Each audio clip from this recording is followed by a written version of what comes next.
Beliau kerap dicitrakan sebagai seorang yang bertolak belakang dengan cita-citanya. Sering juga digambarkan sebagai seorang yang penuh dengan hasrat politis dan sejarah kontemporer. Sebagai akibatnya, beliau mengalami sebagaimana yang dialami oleh orang-orang besar dalam sejarah. Karakter dan pendapatnya juga ditampilkan di dalam dunia ini dalam wujud yang terdistorsi. Siapa lagi kalau bukan Albert Einstein.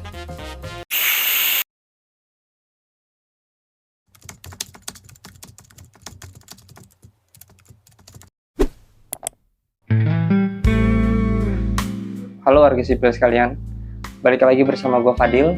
Di konten kali ini gue bakal memaparkan dunia yang dipahami oleh Albert Einstein yang dituliskan di dalam bukunya The World as I See It. Ya, video ini tuh dibuat bertujuan agar mencegah pandangan-pandangan dunia tentang Albert Einstein yang kita sebutkan di awal video tadi.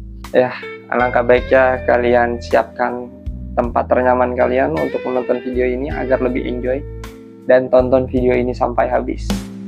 Gue mencari tahu tentang Albert Einstein ini belum begitu lama ya. Gue memulai mencari tahu tentang Albert Einstein 1 minggu yang lalu. Itu setelah gue cari tahu ternyata Albert Einstein itu orang yang sangat percaya terhadap kemanusiaan di dalam dunia yang buntu pada zaman itu. Dan juga Albert Einstein itu percaya terhadap misi agung sains. Bagi kebanyakan orang juga, teori yang Albert Einstein buat itu sebagai sebuah misteri karena sangat sulit untuk dipahami. Nah, oleh karena itu Albert Einstein besar di mata publik itu sebagai seorang yang menciptakan temuan-temuan revolusioner yang dimana temuannya tersebut sangat sulit untuk diterjemahkan dalam bahasa umum. Nah, kita sebagai manusia juga seringkali takjub terhadap seorang manusia yang pikirannya itu di luar batas kemampuan kita, yang pikirannya hanya bisa dijangkau, hanya bisa dipahami oleh orang-orang yang memahami nalar tersebut, dan juga pikirannya hanya bisa dipahami oleh orang-orang yang menentang kesimpulan-kesimpulannya.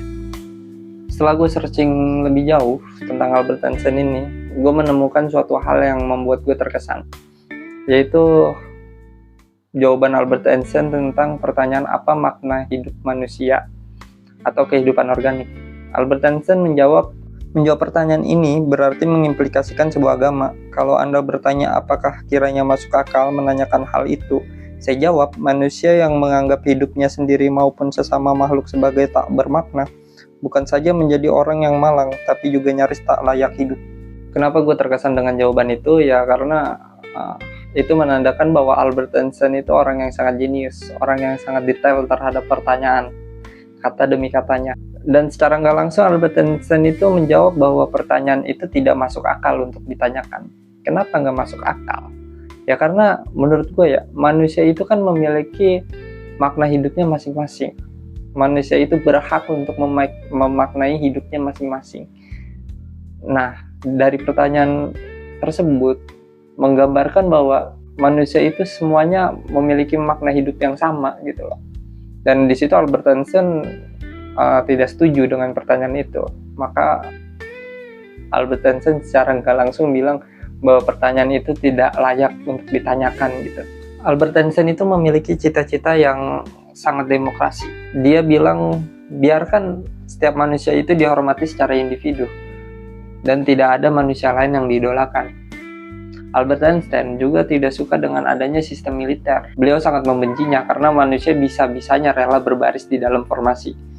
Bagi Albert Einstein juga perang adalah suatu hal yang menjijikan, suatu hal yang jahat. Albert Einstein lebih rela dipukul habis-habisan daripada ikut andil di dalam hal yang memuakan seperti itu.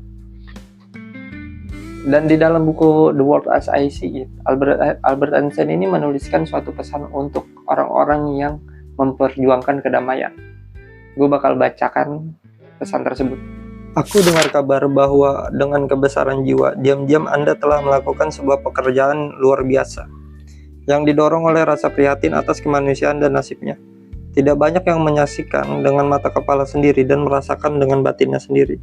Namun kekuatan mereka lah yang akan memutuskan apakah umat manusia harus kembali ke kondisi tak berdaya di mana banyak orang yang menjadi buta. Itukah sekarang yang dianggap sebagai yang ideal? Oh, bangsa-bangsa itu pasti tahu sebelum terlambat betapa dibutuhkan banyak ketekunan diri untuk dikorbankan demi menghindari pertarungan semua lawan semua. Kekuatan kesadaran dan semangat internasional terbukti tidak memadai, terlalu lemah dalam menghadapi perdebatan dengan musuh-musuh terburuk peradaban. Ada semacam konsiliasi yang merupakan kejahatan melawan kemanusiaan dan diloloskan demi kebijaksanaan politis. Kita tidak dapat berputus asa akan kemanusiaan karena kita sendiri adalah manusia.